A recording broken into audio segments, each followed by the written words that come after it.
Unraveling the Mystery. Understanding, will call.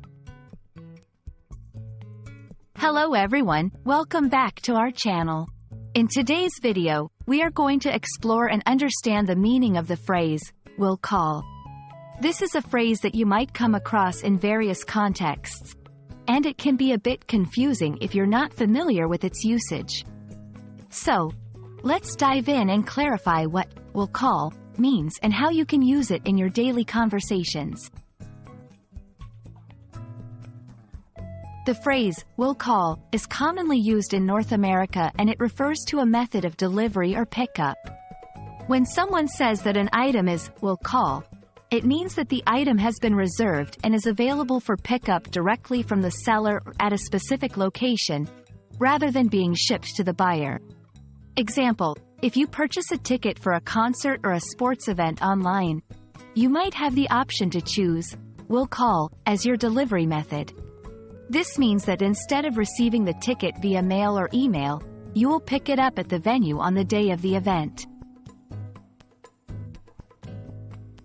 Will call is often used in the context of events, such as concerts, plays, sports games, and even at some retail stores.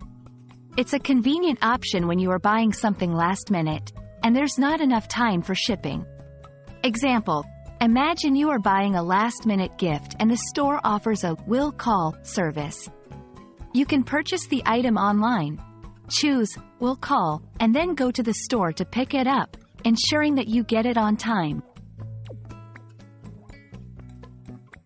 When you choose will call, you typically need to bring a form of identification and sometimes the credit card used for the purchase, or a confirmation number.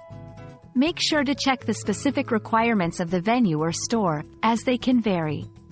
Example, when you arrive at the concert venue to pick up your will call tickets, you might need to show your ID and the credit card used for the purchase at the will call booth. And that wraps up our video on understanding will call. We hope this has cleared up any confusion and that you now feel confident using and understanding this phrase in different contexts. Don't forget to like this video if you found it helpful, and subscribe to our channel for more English language learning content. See you in the next video.